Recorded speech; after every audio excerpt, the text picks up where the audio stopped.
Big boss season మొదలై అప్పుడే 15 రోజులు దాటిపోయింది. మొత్తం 14 మంది కంటెస్టెంట్ హౌస్లోకి వెళ్ళగా అందులో ఇద్దరు ఇప్పటికే ఎలిమినేట్ అయ్యారు.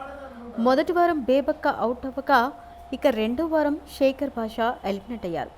ముఖ్యంగా శేఖర్ భాషా ఎలిమినేషన్పై ఆడియన్స్లో పెద్ద చర్చ జరుగుతోంది. ఎందుకంటే ఓటింగ్ ప్రకారం కాకుండా కంటెస్టెంట్ల ద్వారా ఎలిమినేట్ చేశారు నాగార్జున. తనకి బిడ్డ పుట్టడంతో హౌస్ నుంచి బయటకు పంపాలని శేఖర్ భాషా రిక్వెస్ట్ చేయడంతోనే తనని ఎలిమినేషన్ చేశారన్న విషయం అందరికీ తెలిసిందే. దీనిపై శేఖర్ భాషా కూడా బయటకు వచ్చాక క్లారిటీ ఇచ్చాడు.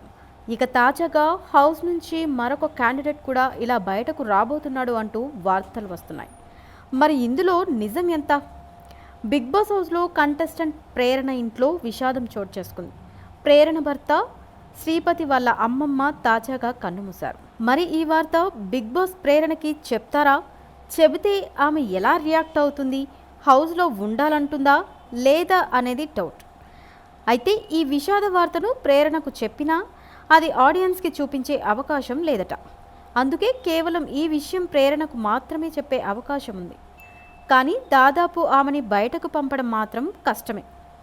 ఎందుకంటే శేఖర్ భాషను ఇలా పంపడం ద్వారా బిగ్ బాస్పై ఆడియన్స్ ఫైర్ అవుతున్నారు. అందులోనూ ఇప్పటికిప్పుడు ప్రేరణ కూడా వాయిస్ రేస్ చేస్తుంది.